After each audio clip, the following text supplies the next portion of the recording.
Okay, thank you everyone for joining us today. We're going to go ahead and get started, and I will let Professor Jane go ahead and introduce herself and get started with her presentation. Thanks, Ashley. Hi, everybody. Thanks for joining this Zoom room this morning. I'm going to go ahead and share my screen here. Let me get to the top slide here. Share. Oh, darn it. I wanted to move this onto a different slide.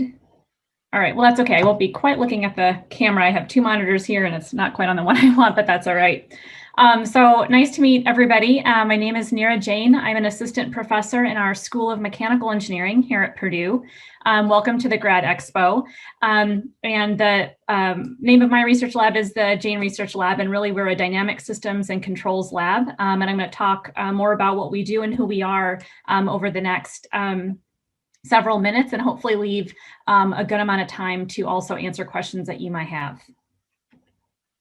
So like I said, I'll give you guys a high-level introduction to what we do in the JRL, and then I'm going to give a deeper dive into two key thrusts of ours. Let me turn on my laser pointer here. We do work in a lot of different application areas, but there's two big thrusts that are currently active and that I'm actually looking to bring new students on in, and that is control co-design of complex energy systems and HumanAware and adaptive automation. Okay. So what do we do? So at the heart of my research program are two fundamental areas. These are dynamic systems and control theory and design. And although my background is mechanical engineering, both of these areas, particularly the control theory and design, are very cross-cutting. So I'm not sure of everyone's backgrounds, but you might be in aerospace, in which case both of these are areas that you will see in your curriculum as well. Control systems are covered in chemical engineering, electrical engineering, industrial engineering, and even civil. So one of the neat things about controls more generally, and why I became super excited about control systems back when I was an undergrad and decided to go get a PhD in the area, is because I love how cross-cutting it is and how generally applicable it is to engineering systems writ large. In the space of dynamic systems, so again, when I say dynamic, that means that I'm looking at transient behavior, solving ODEs that describe the behavior of any number of different types of systems. We do a lot of control-oriented modeling of different complex processes and systems. And when I say control-oriented, the idea here is that we're doing what is often called reduced order modeling. So I'm trying to design or develop or derive models that capture the dynamics of different kind of systems. Again, whether that be something ranging from a vehicle to a manufacturing process or to human behavior, which I'm going to talk about today. But the nature of those models is that they are simple enough, but still capture the important dynamics of the system such that we can design controllers for those systems. We use a balance of physics-based methods and also empirical methods. And lately, we've been increasingly looking at what are called switch state models and also hybrid system modeling. So we're starting to, a lot of our different types of modeling techniques are sort of converging. And we look at a lot of different applications ranging from thermal energy storage to steel manufacturing to human cognition. So you can see that that's a pretty broad range, and I'll talk a little bit more about that and why that is. The other big area then that for us that the dynamic system sort of leads into is control theory and design. So a lot of the modeling and dynamic analysis that we do is because ultimately we're actually interested in controlling that system and designing feedback control algorithms or optimal control algorithms to dictate or drive system behavior in a way that we want. So for many of you, hopefully you've seen some controls in your undergraduate curriculum, and that might have involved things like Bode diagrams or root locus. Hopefully you've seen some maybe PID control, or maybe you're going to see that in one of your classes as a senior. So if you're excited about controls and you decide to pursue that in graduate school, we go into a lot more depth in terms of different types of algorithms and strategies that one can use to make systems behave ultimately in the way that we would like. We do a mix of theoretical and applied research. And I would say that our research is application driven, meaning that I'm sort of very excited, sort of motivated by specific problems that are either brought to us by sponsors or that we're interested in. And as I mentioned, you'll see that the two big thrusts and things that we're passionate about are energy systems and also how humans interact with automation. And so based on those two kind of key application areas and being interested in making a positive impact on both of those areas in our society, we sort of identify fundamental problems both in the theory side and application side where controls and dynamics play a big role. And so in terms of the types of different more fundamental control technologies that we work on developing, I'm going to be talking about something called control codesign today. We've done a lot of work on iterative learning control, and we're recently doing more work on something called switch system reachability analysis. And it's okay, certainly, if none of these words really sort of quite mean too much, I'm going to focus a lot more on kind of the motivation for what we're doing and why. But please feel free to ask questions again at any time. And then I just put a bunch of these logos here just to give you a sense for the funding that supports my graduate students and the work in our lab. We've got a mix of funding both from the government and from private industry. So we do work for the Office of Naval Research, for the National Science Foundation. We've done work in the past for the Air Force Research Laboratory. We currently do work for Hunter Research Institute, Castrip, which is actually owned by Nucor, so they're a steel manufacturing plant, and then both SITMAV and the CHPB. These are both consortiums of companies. So SITMAV consists of basically all the major defense contractors. And I'll talk a little bit about what we do for them. And the Center for High Performance Buildings is a consortium of a lot of companies that deal with HVAC and other technologies that are relevant for making buildings ultimately more energy efficient and more safe. So who we are, so this is just kind of a smattering of images from the group. I recently had several students graduate, so we're a little bit of a young group right now. Trevor is the most senior member of our group. This was last December when I hooded my first two graduate students, and they were lucky enough to have their graduation happen before COVID. I had two more graduate after that, and of course we weren't able to have an in-person defense or a graduation. This was a Zoom sort of party actually that we had over the fall with a mix of undergrads, graduating students, and new students. And some of my students recently had a distanced picnic. So we have a lot of fun. I work with a great group of students. Right now the group consists of 3 PhD students, 3 master students, and then we've again graduated several PhD and master's students. For those who might be curious, I know a question that sort of comes to mind is what's the average time in a PhD for some of my PhD students? And it's been about 5 years. I had 2 students who were both direct PhD students, so they both finished in exactly 5 years. A little bit about myself. So I'm originally from Illinois, from the Chicago area, if anyone's from there. I did my bachelor's degree at MIT in mechanical engineering, and then I went to the University of Illinois at Urbana-Champaign, where I did a master's and a PhD, both in mechanical engineering in a dynamics and controls lab. So with an emphasis on control systems and control theory. And the work that I did was sort of straddled control systems with applications to energy systems. And that's really where I started working in that area. And so I did a lot of work with thermodynamic systems and looked a lot at second law analysis in the context of controls. I spent a year as a visiting member of the research staff at Mitsubishi Electric Research Laboratories, where I continued to do some advanced control work for HVAC systems with the goal of improving energy efficiency of those systems. And then since 2015, I've been here at Purdue as an assistant professor. And so as I mentioned before, really what our focus is dynamic modeling, optimization, and control with applications to several different areas, with the primary ones being thermal fluid systems and human machine interaction. But again, I'm also happy to answer questions about the manufacturing and transportation, which are somewhat active, but not the primary thrust right now. Okay, so let me go into 2 key areas, and I didn't want to take up too much of this time just walking through slides, so I think I'll probably only take about another 10 to 15 minutes, max maybe 10 minutes, but then based on what your questions are, I'm happy to sort of zoom in on those different areas. So the first kind of major thrust area that I talked about is control co-design of complex energy systems. And within the space of energy systems, pretty much everything that we do does involve thermal energy to some extent. So we do multi-domain systems where we're starting to look at, well, what's the interplay between thermal energy systems that are, or thermodynamic systems that are also interacting with maybe mechanical systems and electrical systems where I have energy being converted from one domain to another. But one of the driving factors always is the thermal energy and its management within a system. And one of the big motivators for some of the work that we're doing is the fact that with increased electrification, there's come this need for rapid transient cooling across a lot of sectors. So as soon as you start to add more electronics to any kind of system, I think we've all sort of seen that happening with everything that we interact with on a daily basis, to much larger scale systems, which maybe you don't see as much, but things like tactical aircraft, and I should mention this also, commercial aircraft, all have so many more electronics on board today than they used to, that with all those added electronics, there's a ton more heat being generated.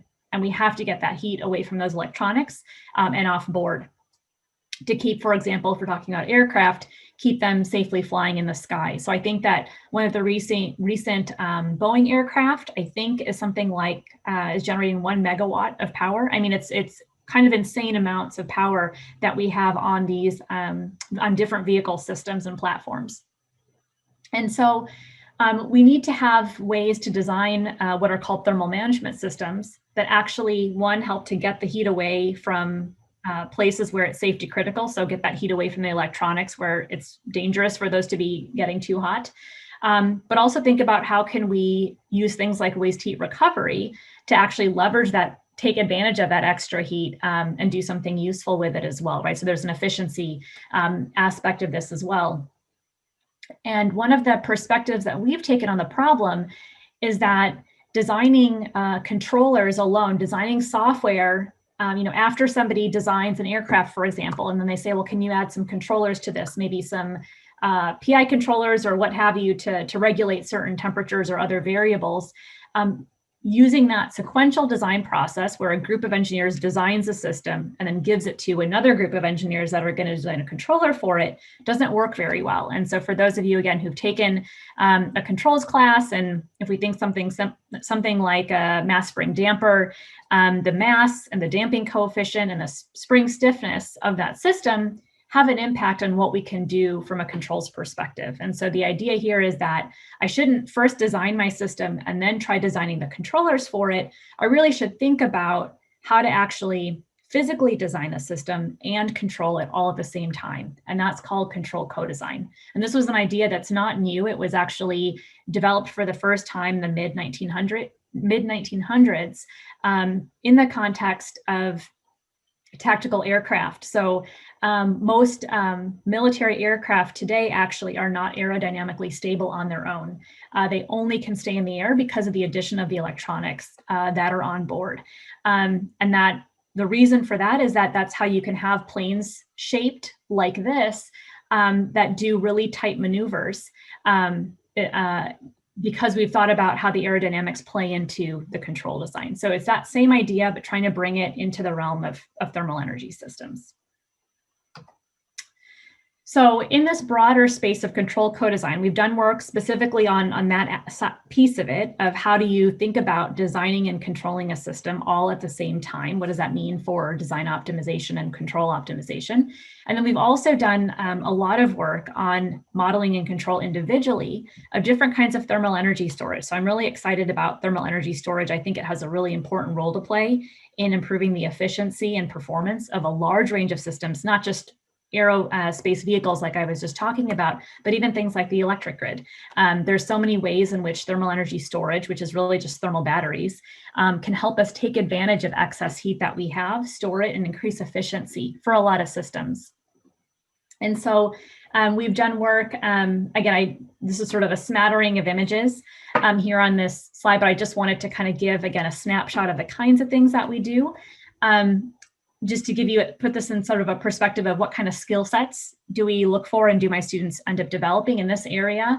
There's a lot of first principles and database modeling and simulation. One of the things that's really a strength of our group is thinking about and understanding when to use first principles and when to use database methods and how those can play together, right? When I say database, this can be anything from something called system identification to techniques like essentially machine learning, which I'm sure you're hearing a lot about these days. And so there's times when we can really ground things in physics. And if we can do that, we always try to, because those models tend to be more robust and more reliable. But there are times when we can't, but we have a lot of data. And so how do we, strategically use a lot of data when we have it to build models that we can rely on? Building those models, we analyze the dynamics of the system, and that drives how we think about designing control algorithms for them or optimizing systems. And then all of our work typically involves experimental validation. I'll show some examples of the test beds that we have in a minute. So the other thing I would say that characterizes my group is that almost all the students do work that ranges all the way from on-paper analysis, deriving equations, to coding things up, simulating them, all the way to taking it and implementing it on an experimental test bed. So we really try to do the full gamut. And I would say nearly all of my PhD students in particular are able to go through that entire process during their degree. From a thermal energy storage perspective, we've got projects on modeling and controlling sensible thermal energy storage, for example, hot water. We've done latent thermal energy storage modeling and validation with ice storage, phase change materials, and we've also looked at thermochemical thermal energy storage, which is really the third kind, and done that with something called metal hydrides. I think that's all that I really want to mention on this slide. The next one. In terms of a couple different facilities and test beds that we have, I do my work at the Ray W. Herrick Laboratories, and if you looked at the Zoom schedule today for these 45-minute presentations, one of them is going to be given by our director, Dr. Jeff Rhodes, who will talk about the Herrick Laboratories kind of overall, just to kind of explain a little bit. It's essentially a large laboratory consisting of a lot of different faculty that sits under the umbrella of mechanical engineering. And so we have a PEM fuel cell-driven micro CHP system. CHP stands for combined heat and power, or you're maybe familiar with cogeneration. So this is a sort of residential scale cogeneration system, essentially a mini power plant that's sized for a home, that's driven off of a PEM fuel cell. PEM is proton exchange membrane. So it generates enough electricity to power a home. And then we use the waste heat off of this fuel cell to heat hot water to meet a home's needs. So we do work on modeling and thinking about how would we control a system like this in order to actually make sure that we're able to meet all of the electricity and hot water needs of a home using just this system. And some of the challenges that arise that make this an interesting and complicated problem are the fact that in this situation, you only generate hot water when you generate electricity, because the water is being heated off of the waste heat generated from electricity production. But in a home, typically your electricity needs and hot water needs don't actually coincide from a temporal perspective. And so how do you actually balance the fact that you might not need hot water now, but you might need it in the future when you don't actually need electricity? How do you think about controlling the storage element to meet all your needs? And so that becomes a non-trivial problem. On the right here, this is a test bed that we've got kind of on the other side of the same test cell, which is basically a single phase cooling loop that's been sort of opened up so that we can access it more easily. It approximates about a 1/10 scale of an aircraft fuel thermal management system. And we are running water through this, but it emulates in an aircraft where fuel is used to temporarily store thermal energy.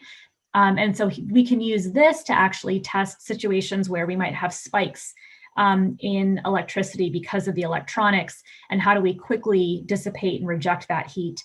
And so this is a test bed that allows us to do that, and that we intend to integrate thermal energy storage with. So there's several challenges with controlling this kind of system. It becomes even trickier when we integrate thermal energy storage, and that's kind of where we're headed in the next couple of years. The second thrust that I'm going to talk about briefly is HumanAware and adaptive automation. So I wanted to have an intro slide on this because this is an area of research that is very different than what I think most undergrads typically see in their classes, and you may or may not be sort of very familiar with this space of research. So this is several headlines from probably the last year, several of them, in the context of the Boeing 737 MAX crashes that happened.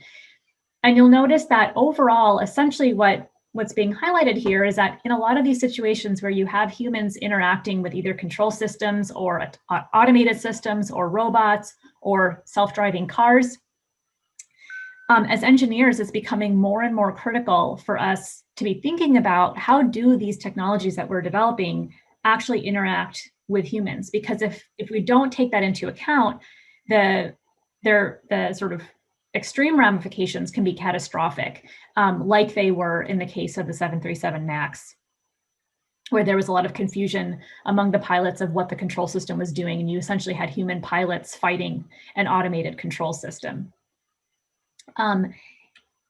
And there are two key things that tend to arise when humans interact with automation. One is there can be misuse of the automation by the human, which can lead, which we sort of classify as overtrust, where maybe a human actually relies too much on the automation because they think that it's doing the right thing when maybe it's not.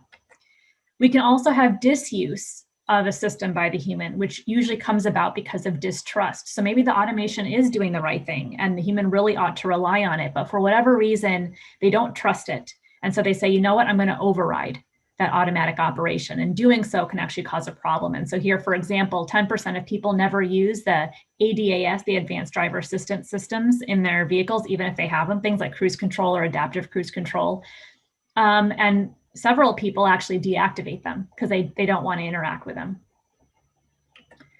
And so the important thing here is not that we want to convince or make humans trust systems, but we actually want to calibrate their trust. How do we figure out a way to make sure that humans trust automated systems or robots or machines when they should, but also don't trust them when they shouldn't? And so you could think of this as sort of this curve where we'd like to be along this line where if the human's trust is actually less than the ability of the systems, than the ability of the system to actually do the right thing, then they're under trusting the system and we need to help increase their trust. But if the human is actually over trusting, we need to actually bring down their trust to calibrate it. So this is an introduction to sort of why, as a mechanical engineer, I'm interested in something that's more psychological, like human trust. So over the last several years, my students and I, in collaboration with Professor Tahira Reed-Smith, who's also in mechanical engineering, have been doing research on what I broadly call human-aware and adaptive automation. And our focus over the last several years has been on human trust and workload, and we're broadening that to other aspects of human cognition and more advanced areas or more advanced levels of automation. So for example, if my goal is to create automation, to create or design autonomous systems, machines, robots that are actually, one, aware of how a human is effectively sort of feeling and able to respond to that human, the same way that a human-human team would. If I'm interacting with somebody and I want to, and I can tell that maybe they don't trust me, or I'm reading their body language and can tell something's wrong, I'm going to say something different to them, or I'm going to react to them in some way to help us move forward as a team. So how do we create that same type of dynamic between the human and machine team? And that's really where we're headed, whether it's across several sectors, the healthcare sector, the manufacturing sector, the military sector. There's a vision across the board that as humans, we are going to be living and working alongside autonomous systems and robots more and more. And so the more synergistic we can make that, the better. So the first step in all of that is, how do we get how do we get a robot or a machine to be able to sort of read body language, right? They can't really do that. So can we give them a sensor that they can use to infer or sense what a human's trust is, what is their workload? And so we've spent time doing that, using both the human's behavioral data to build what are called probabilistic models of the likelihood of that human trusting or not trusting the automation based on things that can be measured, or basically observations of their behavior. We've modeled trust level, and one of the fascinating things is that this red curve here is just a second order differential equation. So nothing different than what you've learned in dynamics, an mx double dot plus bx plus, or bx dot plus kx equals u type equation.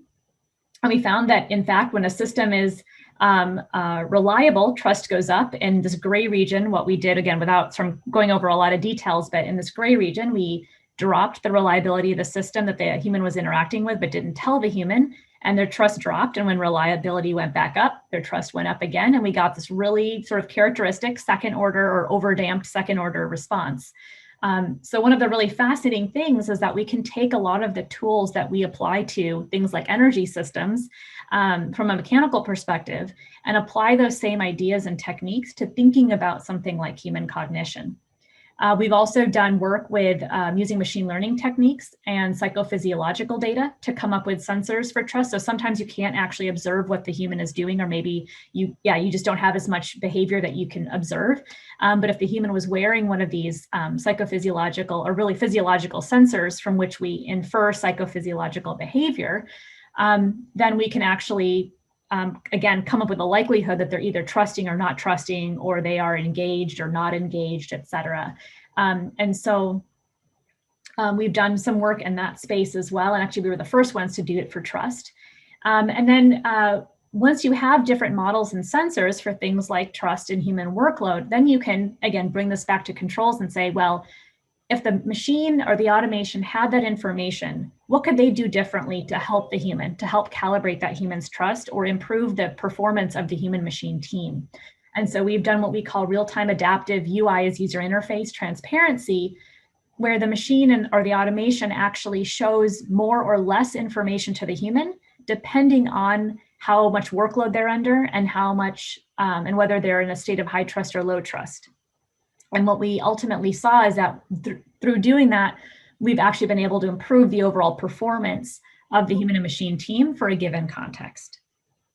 And so this interdisciplinary research lesson, I sort of highlighted interdisciplinary because the nature of doing work that involves humans means that even as mechanical engineers, we need to learn about things like human factors, how to design human subject experiments and implement them properly. We do a lot of work with machine learning because, unlike with thermal energy systems where we've got the first and second laws of thermodynamics to ground our models in, with humans, we don't have an F equals MA or a first law. And so we use a lot of machine learning, but try to ground what we do in a lot of theoretical research from the psychology community, for example. A lot with signal processing, statistical analysis, and of course, dynamic system analysis and feedback control design. And to talk a little bit about some of the experimental facilities that we have here, a lot of the work that we've done in the past has involved sort of computer-based automated simulations that we create, but then we have humans interact with those. We've got several sensors, something called the encephalogram, electroencephalogram, EEG, galvanic skin response, which is basically the technology that's used for lie detection, functional near-infrared spectroscopy, FNIRS, among some others. And we've recently built a driving simulator. So we're starting to do research with humans interacting with essentially a self-driving car. And I wanted to highlight and acknowledge our collaboration with the Reed Lab. These psychophysiological sensors are all a part of, this is Professor Tahira Reed-Smith, who's in mechanical engineering. Her expertise is in using some of these different sensors in a wide array of areas, including system design and mechanical design and user experience. And so we've been collaborating with her to not only use those sensors, but to design human subject experiments to study trust and so forth. So that's actually the end of what I've formally prepared. And it looks like actually that's probably right on time. We're at about 10:30. So there's a lot more information at my website. So I encourage you to poke around there. And of course, contact me directly if you've got any specific questions. All our publications are linked there as well.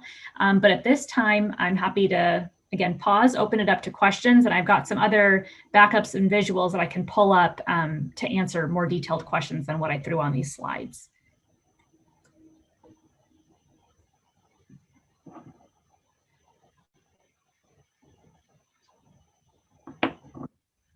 Maybe I'll go back up to one of the more intro slides here. Ashley, are you going to go ahead and start reading questions if there are any from the chat, or if anyone wants to unmute themselves, please go ahead. Hello, Dr. Jain. Yes, hi. Hi, so my name is Robiul, and I had the chance to take a look at your research webpage yesterday night. So I have a question about the human-aware and adaptive automation system. Okay. So my understanding is that you are prioritizing the autonomy or the manual mode based on the trust of the human agent on the autonomous system. Is that right?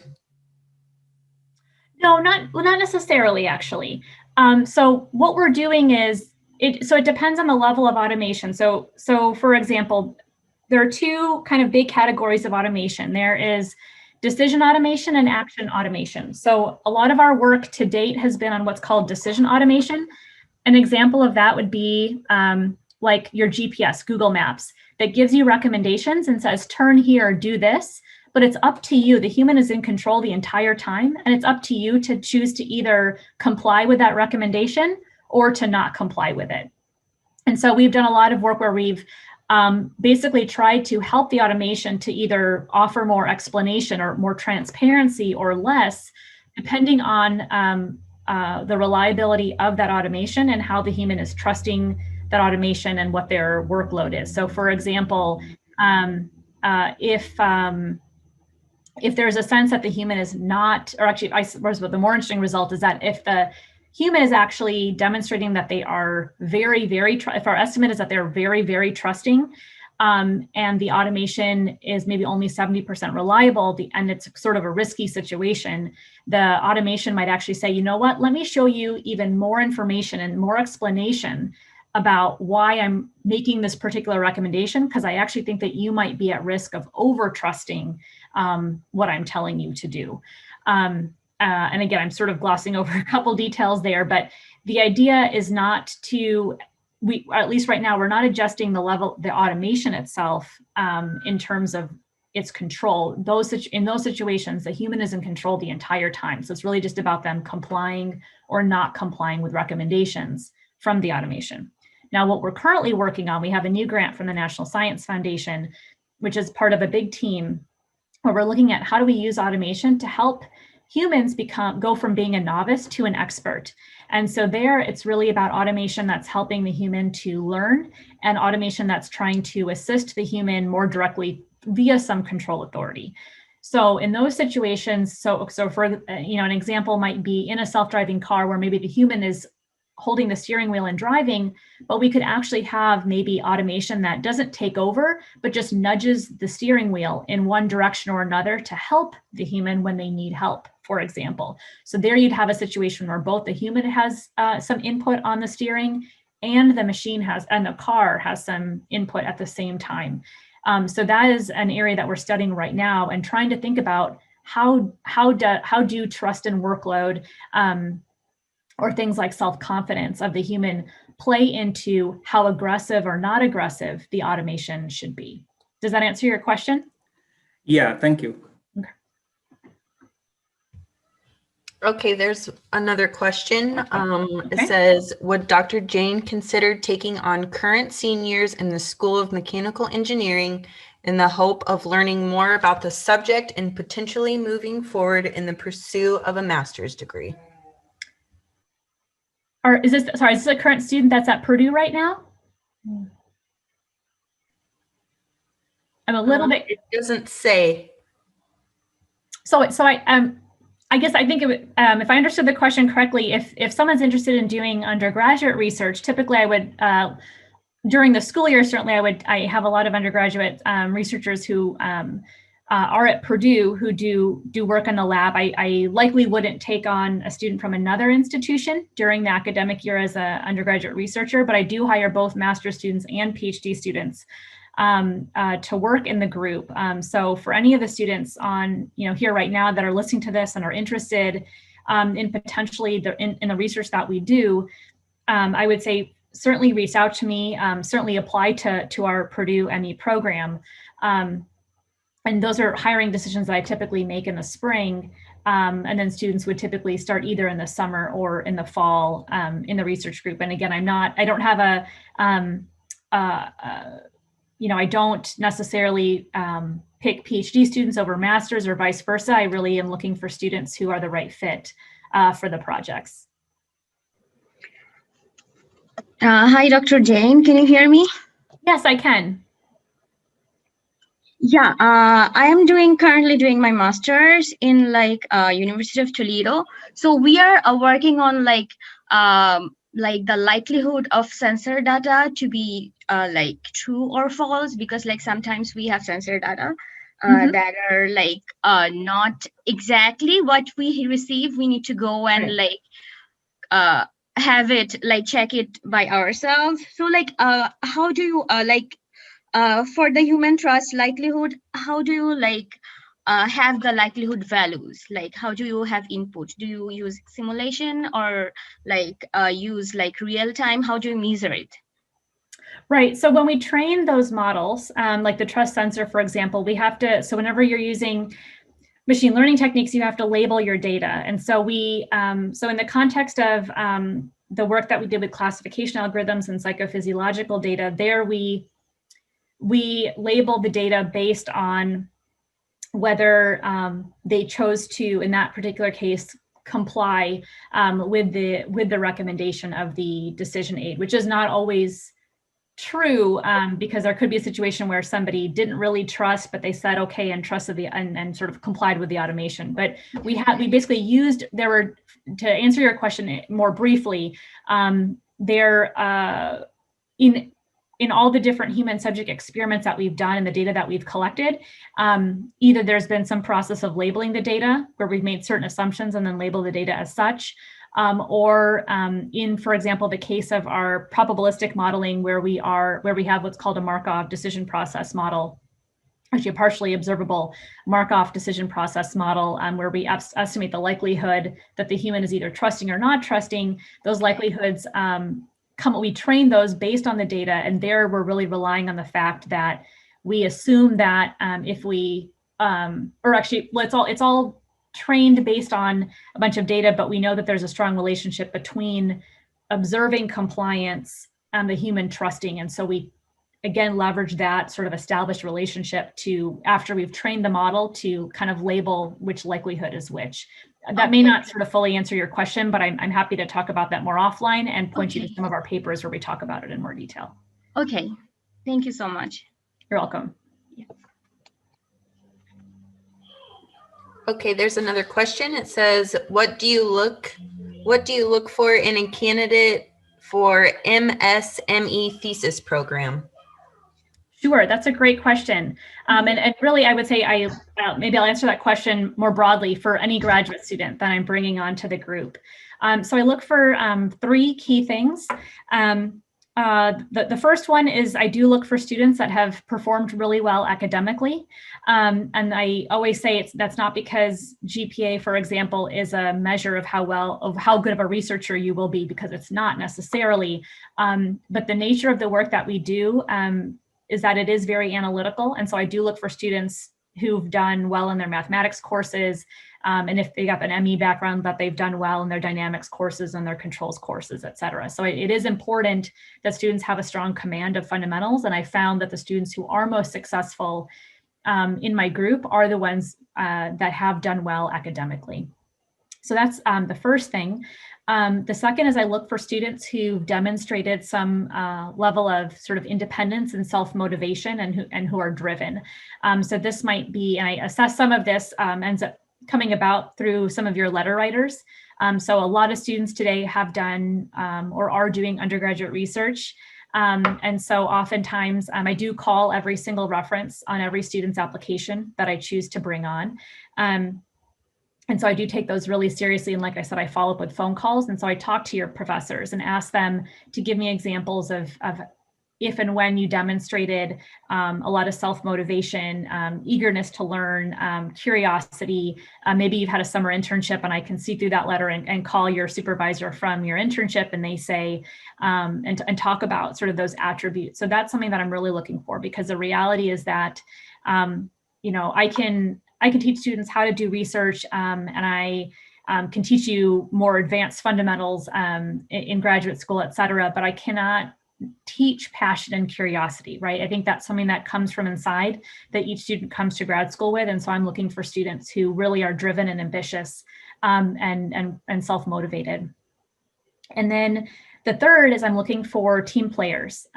We have a really collaborative group and a very supportive group. I came myself out of a lab that just had a very supportive culture, and I'm very close friends with all of my former lab mates. And I've tried to really foster that among my own students, and I think we've been pretty successful in doing that. And so I'm looking for students who are can get along well with others. Everyone does in my group has their own individual projects. There's some synergy where some students actually work very closely together. Others have their own individual project. But I'm looking for students who help others, who are just kind individuals, easy to get along with, and hardworking. But these are great questions. We've got about 4 minutes left. Other questions about maybe more generally, how we operate in a group, or other questions about sort of the general research areas? Okay, there's another question. It says, do we need to have experience in your group's specialization in order to be considered for your group? For instance, is it okay if my research work is in a different fundamental area? Yes, yeah, absolutely. It's absolutely, it is. You do not need to have experience in these exact areas. As when I pointed out those couple criteria that I just said in terms of what I look for, none of that is specific to, the type of research you did. So you might have done your undergraduate research in a fluids lab, but have since realized that you want to go into dynamics and controls. That's totally fine with me, because you can sort of have demonstrated sort of the key attributes that I'm looking for, even in that other kind of research that you did. I think the key thing that I'm looking for is that you should have an interest in dynamics and controls, because I am going to, and then in the thermal systems area, also a little bit of thermodynamics, and of course in the human systems area, an interest and willingness to work with humans and do human subject design and experimentation, and also work with others, because those projects typically involve some collaboration with other PIs. But beyond that, as long as your interests now are in the fields that we're working in, and again, I would say at the end of the day, really in dynamics and controls, because that's going to be where, really in controls is going to be where the majority of your coursework is going to be. That's all that I'm looking for. But great question. Okay, there's about 2 minutes left, so I'm going to combine two questions. Okay. The first one is, how many students are you expecting to take on this year? And the second one is, do you accept international students for PhD? So I'm planning on taking at least two to three students, hopefully, for next fall. And I do accept international students for PhDs. I should mention that some of the thermal systems work that we do is and may require US citizenship. But the HumanAware automation work definitely does not. And there are even aspects of the thermal systems research that also don't necessarily require US citizenship. So I'm really looking, just like I said, for the different attributes that I described earlier, and someone who I think, that I can get along with well and have a good working relationship with. Because a lot of, I think finding the right fit in graduate school is finding not only a lab that you are synergistic with, finding people that you want to work with, but also being able to communicate well with your advisor. And that's just general advice that I will give, and that I'm sure you'll hear repeated often from other faculty. Any last questions, Ashley? And I think we have 1 minute.